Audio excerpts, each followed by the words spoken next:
Should we go?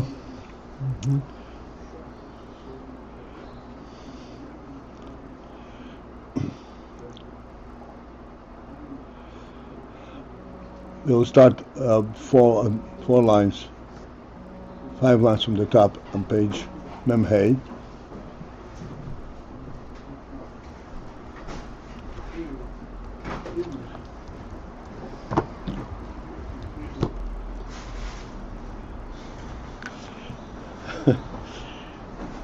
Yeah.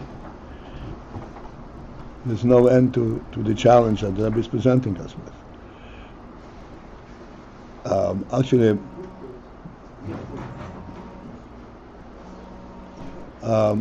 start 4 lines from the top. In the middle of the line there is a parenthesis.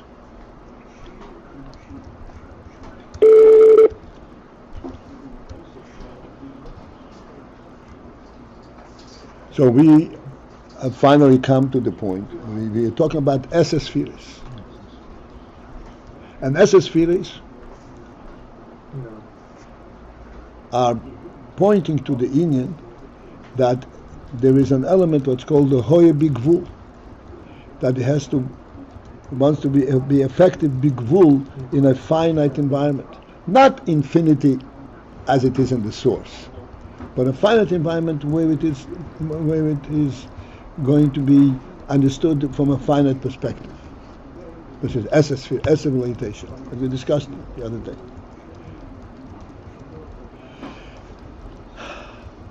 However, we still have to recognize that even though it's S-spheres, it's still beginning pshitus. And the only, how do we ascribe to it pshitus when it is S-sphere? It means it was completely defined. It's not something that is quote unquote automatic. The answer is that the pshitus is due to the fact that it is that the spheres come as a result of the gilui. In other words, this gilui is an element in the sphere. It's an inherent element in the sphere, the gilui.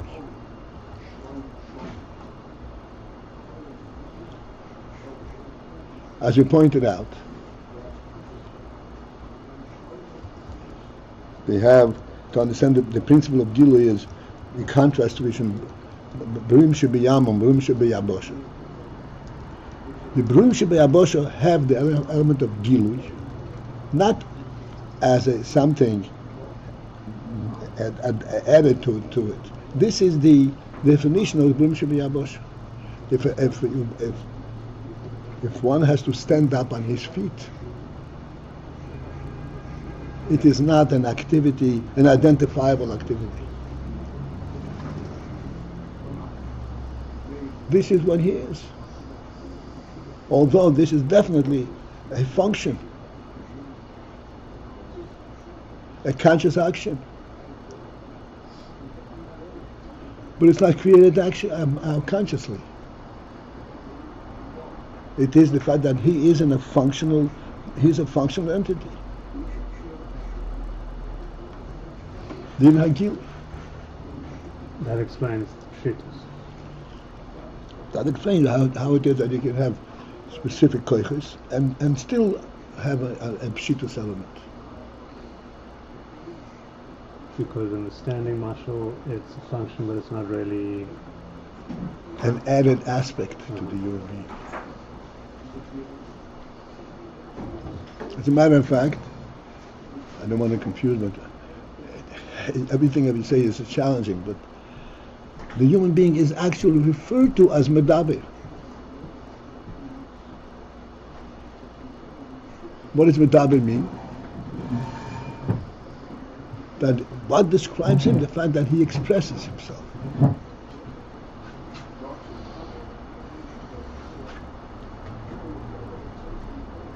As if to say, like without consciousness. That's right. And the word gilui in there is showing on that there is expression. Right. The Rebbe is pointing to gilui to give us the sense that this is something which is inherent in this feeling. Because gilui is an inherent element.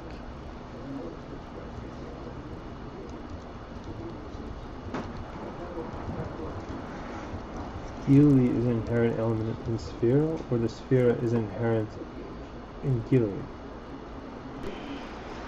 I would think Gilui is an inherent element in Iyar. And as a result of that, there is a sphirot.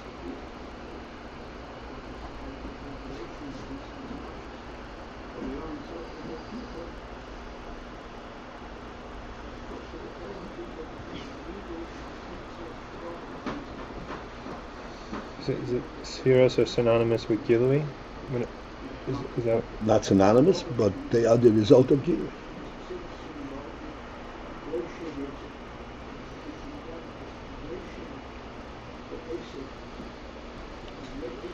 After we finish, I have a means to demonstrate this in you, but I don't want to go there right now. I'm holding you back away several days. So, the element of gilui is an inherent element. Anything that's real has the element of gilui. We say that this is the distinction between Bum Shebiyam, Bum Shebiyabosh. Bum Shebiyam have nothing to say. They don't experience themselves. They have nothing to say. All they are is what is provided for them.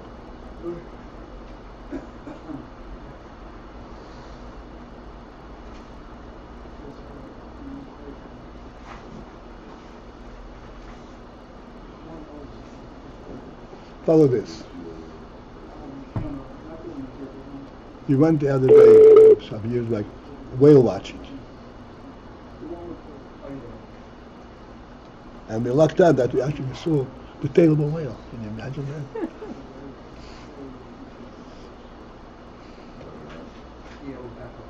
So they were describing what actually takes place. The whale goes to the bottom of the water, and he makes a circle. This circle creates some kind of a reverberation in the water. Sound, whatever, it makes a circle. This reverberation in water causes the fish in this entire column to stay within this circle.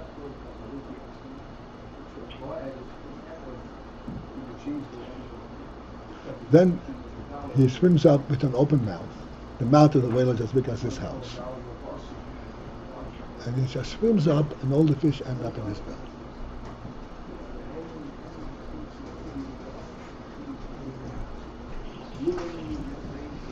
When he swims up, and he reaches the top, that's when he turns back, that's when you see its tail. He had his meal. Now he says goodbye, okay?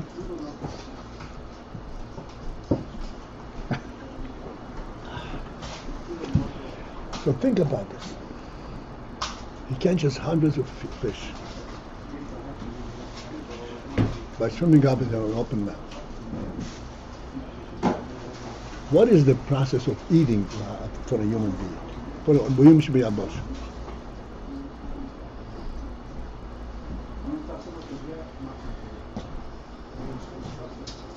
You chew what you eat. You experience it. This guy has nothing to do with it at all. It's like eating intravenously. Asa. Huh? The Asa poured into my throat. Poured in my throat. You follow what I'm saying?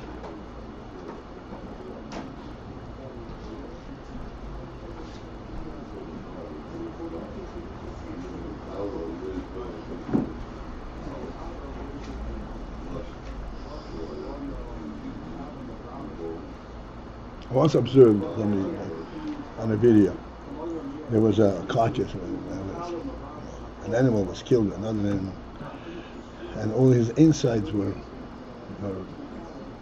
creeping out. So another animal, a scavenger, came to see if there's a good meal over here. So he stood there and saw all the gory insides. He didn't like it. He couldn't eat.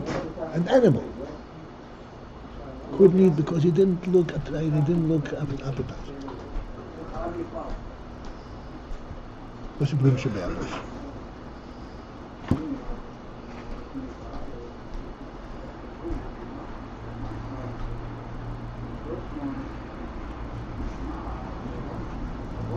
I was wondering all the time, why did I see this? Yes, I got some good motion right here.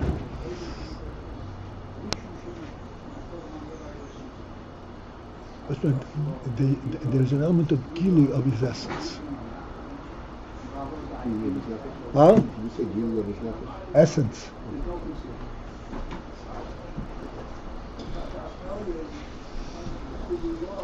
If it's gilui, there's sphirot.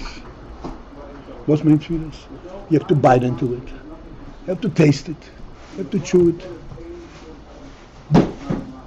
Chew it up and swallow it. And let it go down. This is all the process of sphirot.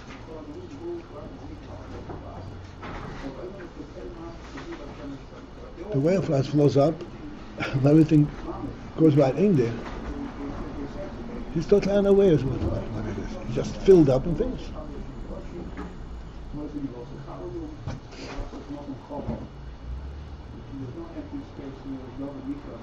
Pierre, this that he's experiencing, the human being or the land creature, it's different. It's the different or same as awareness. Usually we try to make less of a big deal about experience, more what we're being presented with. Here it seems like the focus is on the experience, the taste, the food. But where the error is,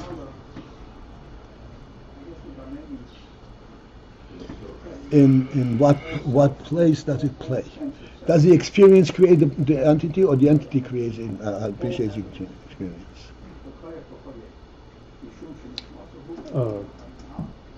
Sort of almost how it's processed. Where does it come from? This is the essence. The young gilui says it's rooted in the essence. It's the pshitus. Not the experience creates the entity. Haraya, the whale, continues to eat, and he doesn't decide. He has no interest in chewing it up.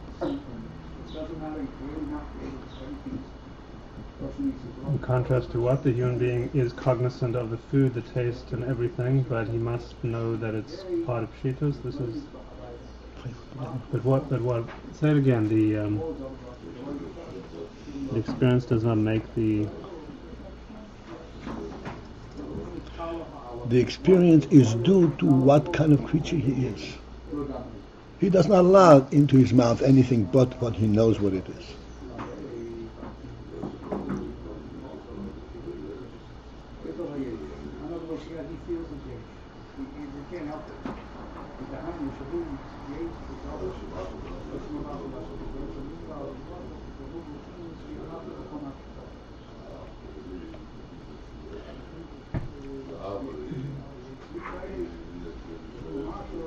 Still not catching?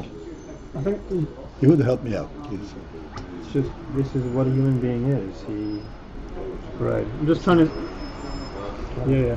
I guess I'm just trying to square that with the way that we take focus away from the experience, or the rebel, all that You soul, always, whenever you right? what's the point of the question? Because Is it clear what we're saying or is not? You must go with some other view. It's not. I'm not interested. You shouldn't be interested. This is a principle. It's a concept. I guess. Yeah, I hear it in contrast to Guruyim Shavayam, but I don't exactly get the concept, because I have this. Something's bothering me about it, right? That it's this. It seems as if the experience is so key. Experience is key. And why is experience key? Because that's the kind of creature you are. But the human being is not the sum part of all his experiences. Of course not. Fine. But he demands to have experience. in order to allow anything to come to him.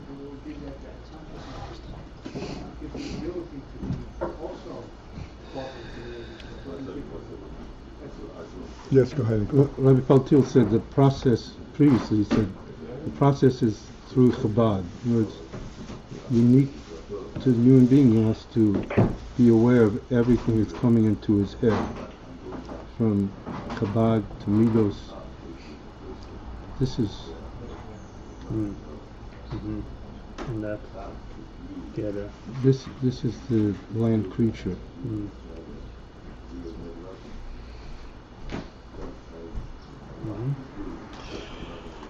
Okay.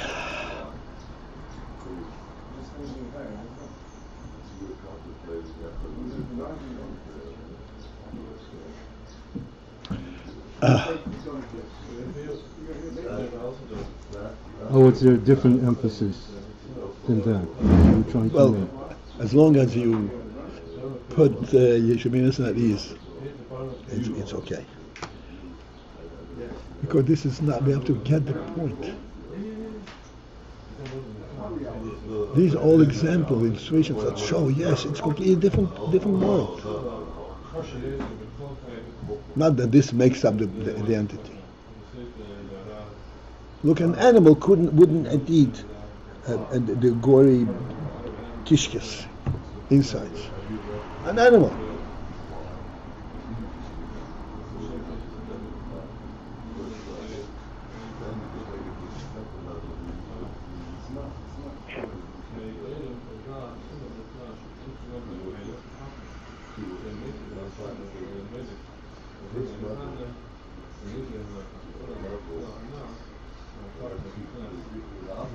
You don't know. You may have sensed that the animal was sick and you didn't want to touch it. You may have that kind of sense. Maybe we should really go and ask him. Maybe there was no knife and fork there.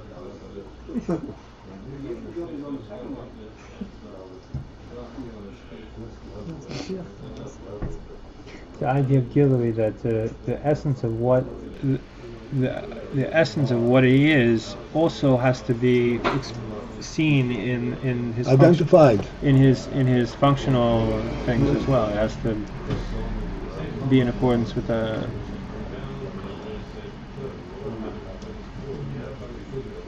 That's not an addition.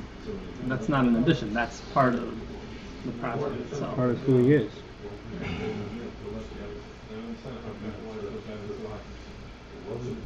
I urge you, I said many times, recently particularly, we have been granted with chochmah and bina. Chochmah must precede the bina.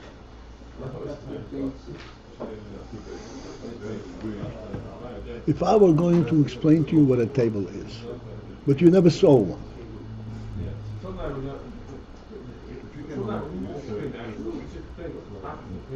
what would it take? And will you ever know what a table is?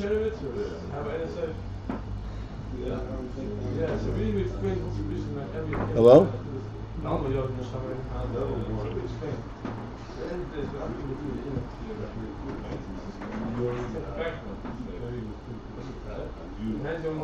There's an interesting thing that's going on in Chassidus. Somebody invents some kind of a structure, some kind of a thing. And he designs it with all its sphirot, with all its details.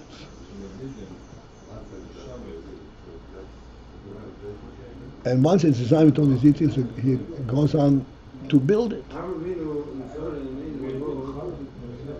Let's say somebody conceptualizes a car with all its little cracks and crevices. And he goes on and he makes all these screws and puts everything and puts it together, and the car is standing and the car is moving. Okay? But he surmised it, he knew ahead of time how it's going to function. Because he designed it. From soup to nuts, everything. Every screw was screwed in by his own hand. What happens when it stands and it actually functions? He was very excited. Totally, as if as if it's a totally novel thing. Wow.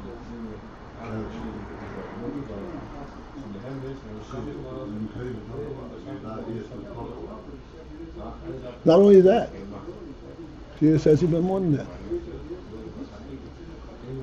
Somebody comes to you and describes to you a standing building, an Empire State Building.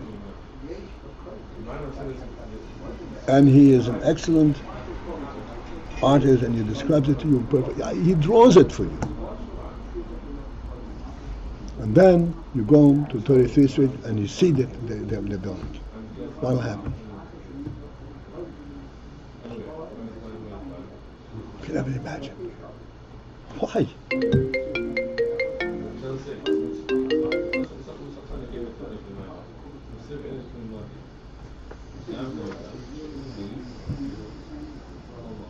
Reality and the presentation are two different worlds.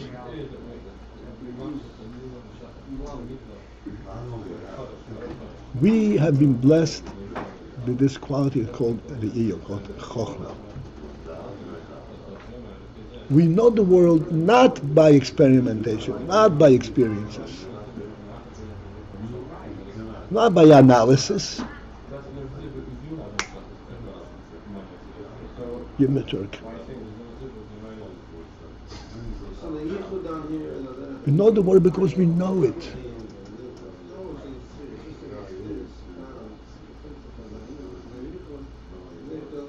Way beyond what we can possibly analyze and identify. It's standing on its own. It's standing.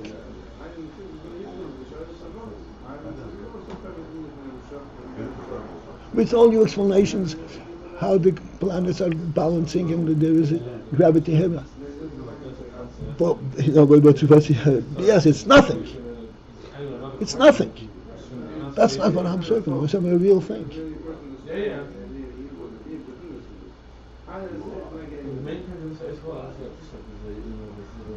This is the pshitus element of existence. Yeah, this is what you observe with your chochmah. It's real. I mentioned to you, I walked in the park and little flowers come up. And these very loving mothers and teachers showing their children the flowers and explaining to them how this flower works this way, this one works that way. Oh, they're doing such a wonderful thing. They don't understand that they are blinding the child to the beauty itself.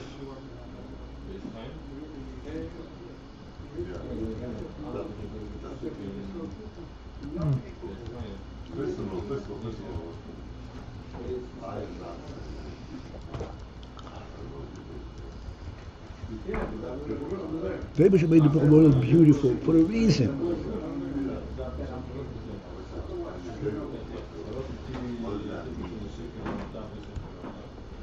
Because this grandness, this beauty, tells you this is not what you're looking at.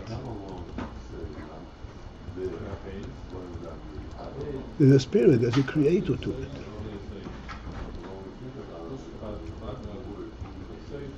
The power of chochmah shows on pshitus within the person more than that's the essential place of pshitus in the person.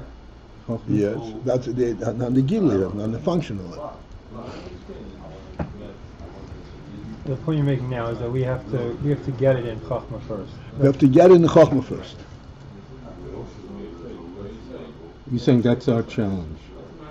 That's our challenge, and that's the only way to learn this.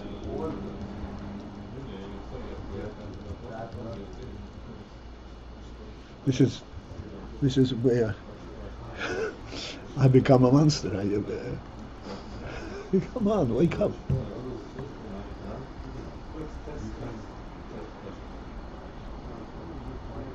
In other words, we know the reality. We just have to relate to it. We know it, but we refuse to relate to it because unless I experience, unless I taste it, I don't know it.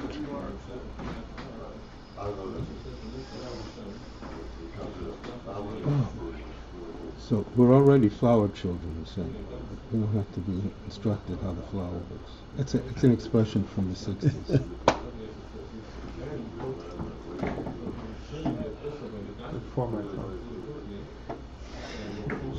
I said many times, you show a child something, invariably, what is the first thing the child will do? Take it into his mouth. If you show an adult this, and the adult, what would you think? What would you think? That he is angry. What? That he is angry. An idiot. A perfect idiot.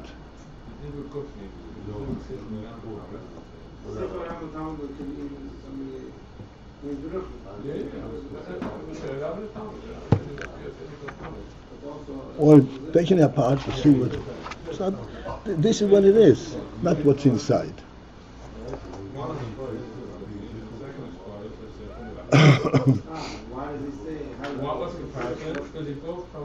Some of the original phones, the smaller ones in that, they called them candy bar shape. Candy bar? They called it, referred to as a candy bar shape. Shape. All right. So we went this far enough. I'm reminding us we must bring forth and not be afraid to actually accept what the chochmah tells us, what our eyes tell us.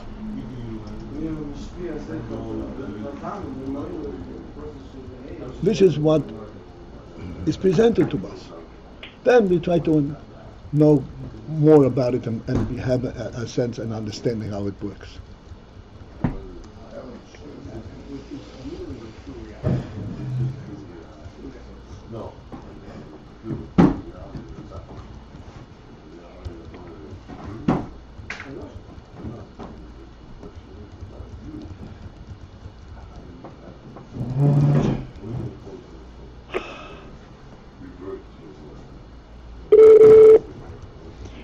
All right.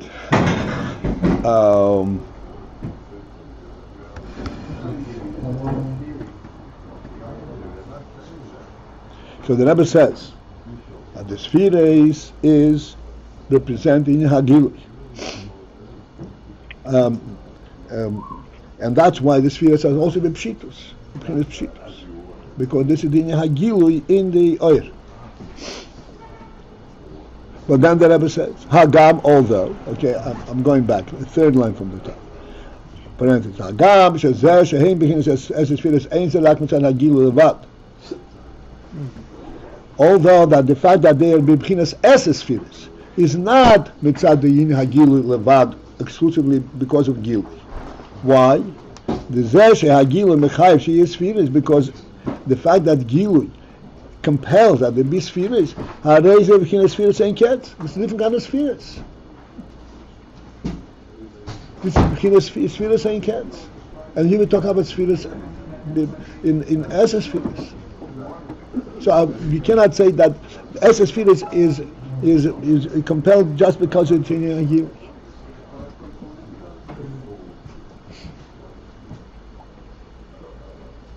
And then in next parenthesis, this is very, very difficult.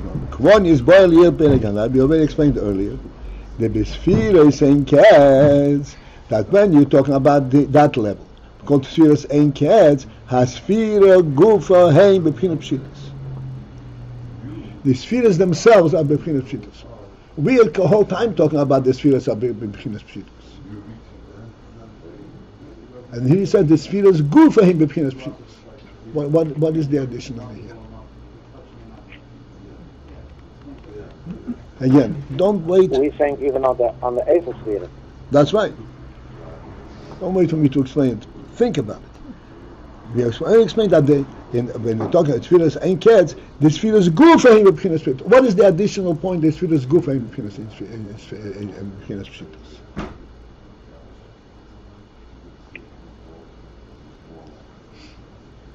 So what does he want to say here? So What is the additional word? I'm not disputing that it's very challenging, but still, can you pass me the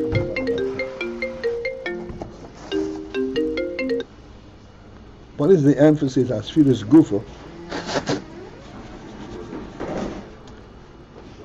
How has that changed? But we spoke till now that the sphirot has a pshitus.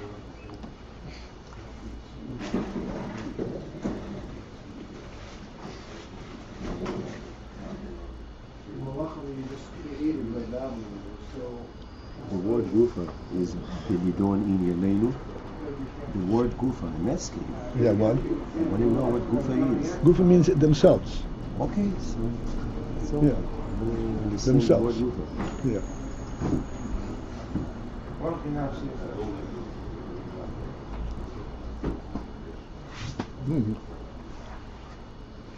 You would think that it's that they not only as they relate to their source, but as they are a quote unquote a mechiyav, that they are pshitus.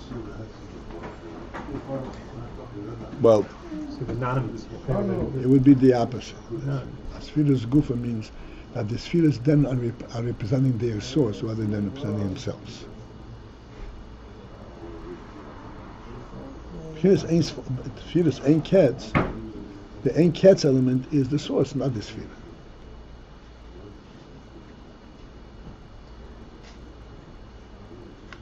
In Spheros, everything has a definition. Chesed is representing something. Or here, it's not about representation in some kind of environment, but it's everything is. Sphirot gufa means the whole principle of sphira is not sphira.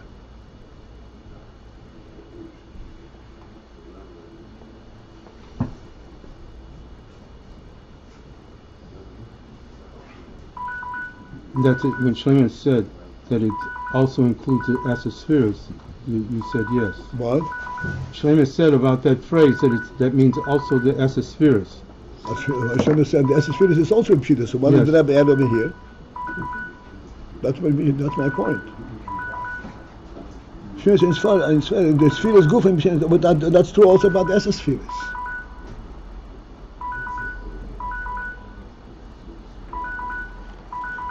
Okay, this is it. Oh, by the way, I have to say, we're not going to have a class tonight.